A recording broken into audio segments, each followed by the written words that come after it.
Welcome to Bargain Saturdays, and since October is quickly approaching, I decided to take a look at a movie that might help get us into the mood for the season coming up. Which means I took a look at The Ghost Club, a 2003 movie starring mostly people you've never heard of. Well, the only actor that's made anything of herself since this movie came out was the lead ghost hunter character playing Carrie, I believe is her name. Though the actor's name is Brittany Robertson, something like that. She was in an episode of Power Rangers Time Force as a short one-shot character and uniquely tripped. So she's one of the kids that was playing as the Power Rangers. I believe she was Pink. Yeah, the pink Time Force Ranger in the park that got trapped in the by the electrical line crashing failure that lit on fire some gasoline or other chemicals that exploded eventually.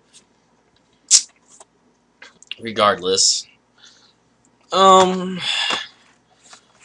be honest, this movie is not very good, mostly because it includes way too much stuff in some respects. I mean, I have a list here somewhere. Let's see, what's all in here? Let's see, we have evil corporations that are expanding by taking out small businesses, a ghost, obviously, a haunted cottage, the IRS, which says that this small business that the guy wants to buy out owes them over $300,000 in back taxes because her father messed up a payment in 1964 of $100, and it's become a massive fine of $300,000 due to fines, penalties, and late fees, which is sort of unbelievable because I'm seriously, this debt has to be like 30 plus years old. And the person who made the mistake has been dead. And I don't think it's even legal for the IRS to go chasing after you for mistakes from that long ago. Especially if it's their screw-up in the first place, and they didn't catch it and correct you until 30-some years later. And they're like, oh, you owe all these late fees, too. We also have child spies, computer hacking brought on by the spying. The hacking in this movie is a bit of a joke, but I'll probably get to that when I talk about some of the more infamous lines, maybe not. I'll make sure to end with a clip of it, though. We have impressionist painting in a fort, and a lot of running around in the woods. In fact, I'm almost surprised they didn't run into Bigfoot, considering they shoved all this other stuff in the movie. It's also one of the movie's biggest problems, though. It has so much stuff going on. It wants to interact plot-wise that it doesn't really work all that well. They also constantly have this one character refer to the Queen since he met her in town one time. I don't even understand why. Exactly why would a queen visit a small town in North Carolina or South Carolina, one of the two, and shake hands with a commoner? I mean, what exactly was she doing? And queen of what? They never specify what she's the queen of. Is she the Queen of England? Were they afraid that they'd have to deal with copyright issues if they referred to the Queen of England? Do you have to pay royalties to refer to your character as the President of the United States? Does Air Force One, the movie, pay royalties to the presidency whenever someone plays it on TV or something? I don't get why they couldn't make her the queen of some country. Even a made-up country is better than no country at all in this case, in my opinion. Though probably the thing that might upset people the most ranges from the token black girl to the childish insults that get thrown around. And there's a token black girl that has all of about 3 or 4 lines.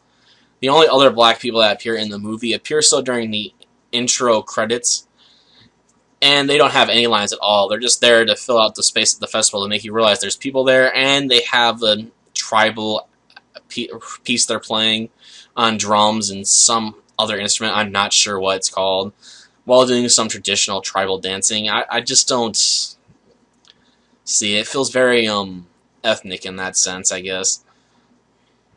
Maybe that's the right word. I'm not sure, but it does sort of bug me that we introduce a black character and then basically toss her aside as soon as she has a couple lines where she refers to one of the other boys as a cutie pie, and that's all she does throughout the movie. We never see her again after the 30 seconds of screen time she gets, really. Maybe it's a bit longer, but she doesn't do really anything. So she's the token black girl. And yes, the childish insults are really weird, like butt dart. I still don't know what that means, and the movie doesn't explain it either. In fact, one of the characters even in the movie asks what the other character means, and he's like, "You are one." Like, so wait, are you? It doesn't make any sense. I realize that childish insults don't have to make sense, but it helps if you use a insult that actually exists. Just saying. Another issue that might bug you with this movie is there's a lot of bad acting.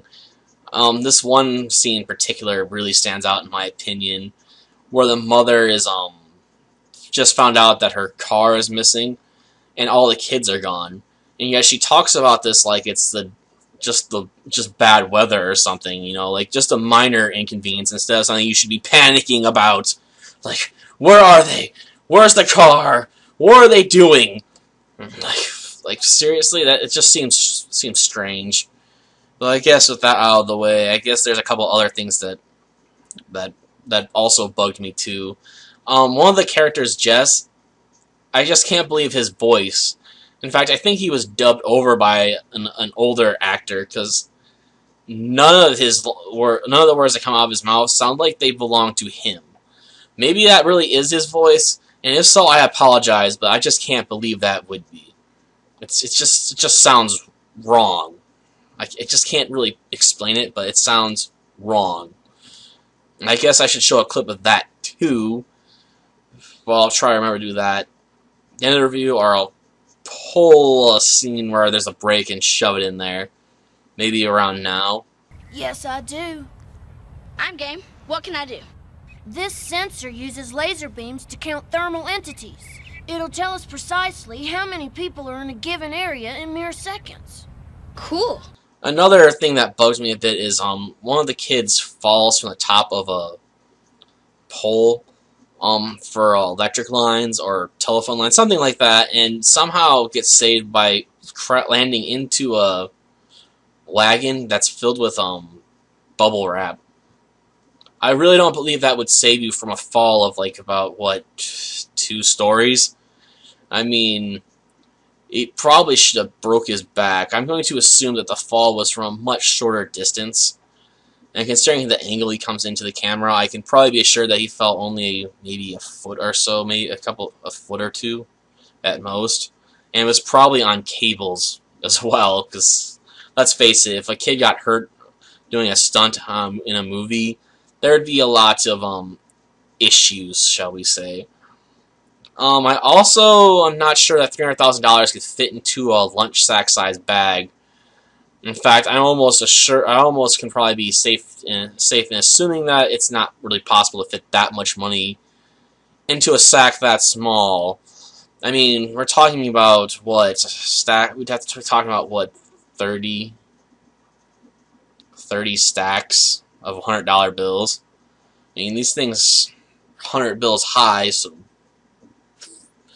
they'll start to add up to quite a bundle. So I'm not sure you could shove all of them in such a small a bag. Or maybe I'm just overestimating how big it is, but I just don't really see it. Especially since it's not even like really stuffed. It's like half full, like this high maybe. I realize that's not very easy to see with the way the webcam's set up, but it only seems like it might be 2 stacks high within the bag, so it's not very believable at all. Though considering some of the other scenes we get, I guess that's not a surprise. As far as effects go, there aren't really any, really. I guess you have some props, which appear to be mostly just toys with lights put on them. There's no scene where you really see the ghost. You just hear a spooky soundtrack come on whenever the ghost is supposed to be present. Otherwise, you get nothing, really. I guess on one hand this does work better, since that means you don't have to spend what little budget they obviously were using to pay for a CGI inserted ghost. So the most we ever really see out of the ghost is opening and closing doors from a first-person perspective, usually. Not always. There's one scene where we see the door closing for her cabin in the woods. From the third-person perspective, I guess would be the best way of describing it. Even though there shouldn't have been a character there to see it, but it's meant to establish that the ghost was actually there and that they were running away from the ghost instead of some mysterious animal they've never heard of or saw. Though this also comes with one of the dumbest lines in the movie attached to it. Though I think I'll cover those next. I probably won't have to say anything. I'll probably break up and explain why I think the lines are so stupid, though some of them may be a bit self-explanatory. Well, with that said, let's take a look at number 5. Hey Alex, what's up? Just hanging out at the festival. It's pretty cool this year. What are you guys doing? Looking for my brother. Have you seen him? Your brother? Yeah, where is that cutie pie? Ooh, that's my brother you're talking about. Yeah, that's Carrie's brother. And I won't stand for you talking about him like that. Okay, ease up. So he's not a cutie pie. I realize I already brought up this scene in the movie, but why am I calling this one of the top 5 stupid lines? Well, it's stupid within the context of the film itself as a whole. This character only has, like, those few lines. That's, like, all she says throughout the entire movie. She has maybe 1 or 2 more lines, which basically is to say that when Jesse catches the other character, whose name I forgot already, because he's not very memorable either, with his wagon stuffed with bubble wrap, that it's awesome, or something like that. It's just, why was she introduced to the audience? She doesn't do anything beyond this scene. She's completely superfluous to the rest of the movie, and she didn't need to exist at all. And if you're just going to throw in a token black character, then there's no point to it. It only comes across as arguably racist, especially when you consider how white the rest of the cast is. In fact, all the rest of the cast is white outside of those few appearances of black characters within the festival at the start of the movie, which don't have names and don't have any lines at all, making you wonder what were they thinking. I realize it's probably, you could argue it's probably racist not to have a black character at all. But it seems worse when you have one and they don't do anything. It just stands out to me, and it just bugs me. If you're going to introduce a character that's from a minority, I guess as people would put it, have them do something or be at least somewhat important. If you're just going to have them introduced for a superfluous reason altogether, then don't include them at all. The movie wouldn't have hurt at all from just cutting this out. It only works, the scene as a whole only establishes that Jessie is smart and makes inventions. But Alex didn't need to be included in this conversation. She didn't need to appear. She didn't need to say anything, because she doesn't add anything to the story. She just adds a few extra seconds here to pad out the movie, and it's just wrong at so many levels to do that, in my opinion. Characters within a story that get dialogue should be important in some respect, and not utterly ignored. I realize that you have to have characters that are there just to build up the size of the world and whatnot, but it seems strange to do that with a character that has lines that don't need to really be said. She doesn't inform the audience about anything. She doesn't really matter in the grand scheme of things. So what was the point of having her in the movie? Bottom line, she didn't need to be there, and it annoys me that she is, because it just comes across as subtle racism, in my opinion. Just to introduce a character for no reason that is of a racial minority. It's just bad karma. It shouldn't be done. And it just reminds me of how often we have token black characters in horror movies that just get the axe because they're the token black guy or token black girl. Movies really shouldn't do that with their characters, in my opinion. Albeit they always do, playing to stereotypes, but it just bugs me to see it so blatantly in a kid's movie, of all things. Well, I guess it you can sum it all up to one simple fact. Boys are doofuses. Computers. They make sense. Girls, not so much. I guess I should have said number 4 first, but I'm not even sure these two lines I should consider on equal footing should even be qualified as stupid lines. They're meant to more establish that the characters are sort of in the girls and boys are icky phase to some extent. Albeit Jesse is crushing so hard on Carrie, he can't even talk to her. Which is one of the things she says leading up to 4. She says that line about how boys are doofuses. Maybe I'm taking personal insult to this because I'm a male, but then again, the boys get their own fire back in the their own bedroom there about how girls don't make any sense. Actually, I think that line should be its own internet meme to some extent. Computers make sense, girls not so much. It's definitely one of the more memorable lines. Maybe not stupid, but memorable between the two of them. I remember them after watching the movie, even though I only watched it yesterday, so that may not be saying a lot, but you'll probably remember the second one for a long time. I'm also surprised they'd shove that into a movie as well, to some extent, I guess. Nothing like saying girls don't make any sense from a male perspective. There might be some truth to that, though. Maybe. I guess we'll find out. We were tipped off by an agent, Natalie Pierce. Seems you've been evading your taxes for the past 12 years. Chris and I did a little reconnaissance work. Seems Mr. Proctor's been cheating on his taxes for quite some time. Are they serious? That not even 12-year-old girl is a secret agent working for the IRS or the US government? Am I really supposed to believe that? What was this, Spy Kids? And I couldn't even buy it in that movie. Are you expecting me to buy it in this movie? She doesn't have any secret gadgets. The only thing she has is computer hacking skills, which are a joke. But I guess I'll get to that later. In fact, that might be line 0. Yes, a line so stupid it transcends it. Ugh, but got 2 more to go before I get to it. 2 more. With that being said, let's move on to number 2. I'm Natalie. Geez, Natalie, think you brought enough junk?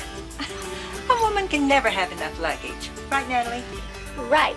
I've got all my beauty supplies to think about. I guess I could have cut that line off a bit short, but I just like to be reminded how much of a girly girl they present Natalie as throughout most of this movie. But there is a limit to how much luggage you can have before it starts to get ridiculous.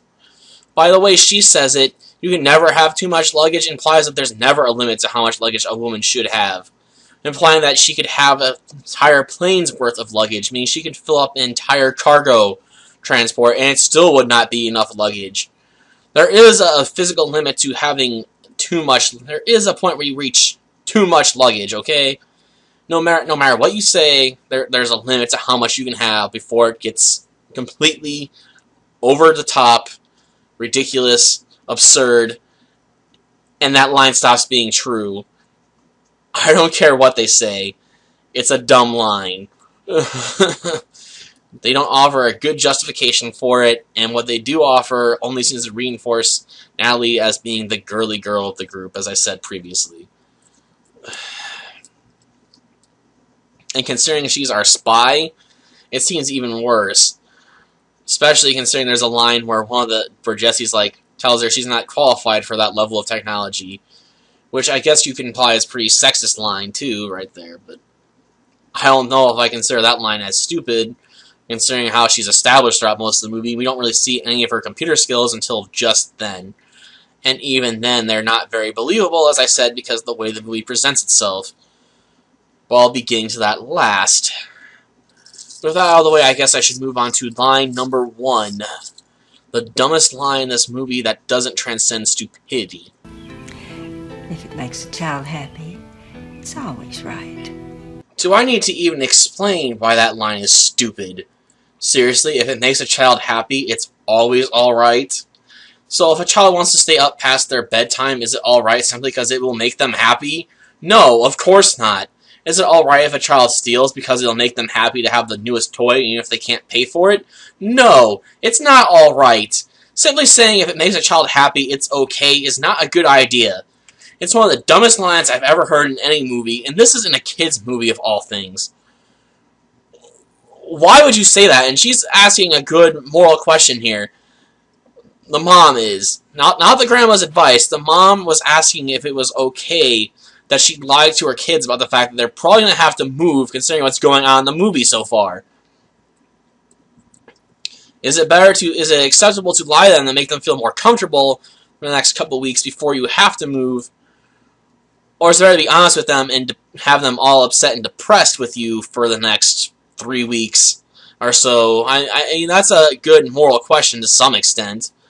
I guess someone would argue it's never okay to lie, but it feels a bit more iffy here. Why ruin a kid's vacation sooner than you have to, I guess.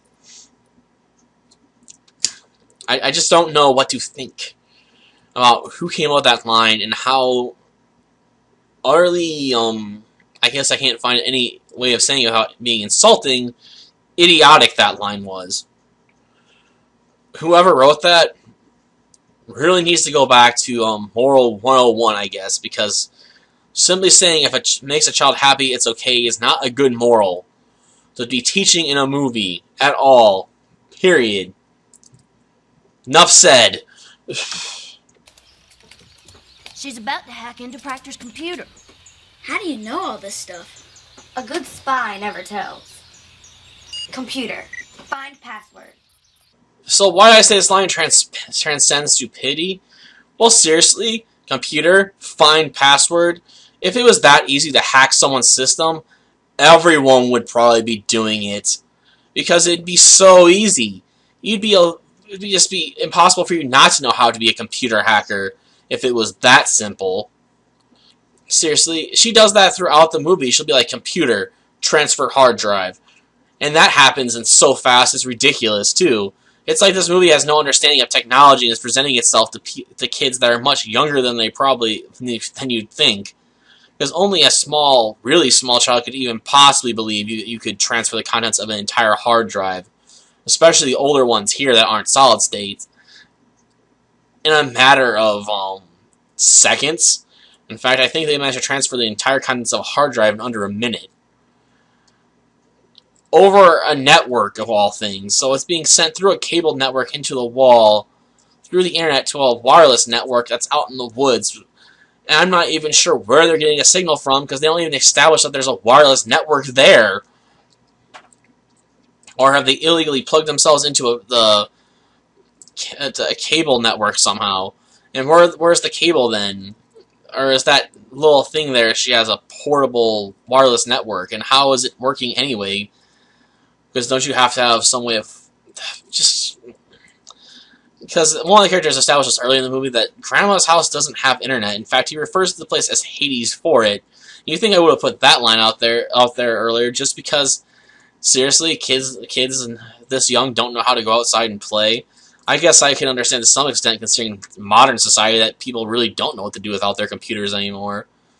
Everything's about your computers at this point, or a game console, something. You don't go outside anymore, really. It seems like it's just absurd to me that they even present this form of hacking. I realize other movies have done it, but it just still bugs me on an unbearable level that they would present hacking in this way.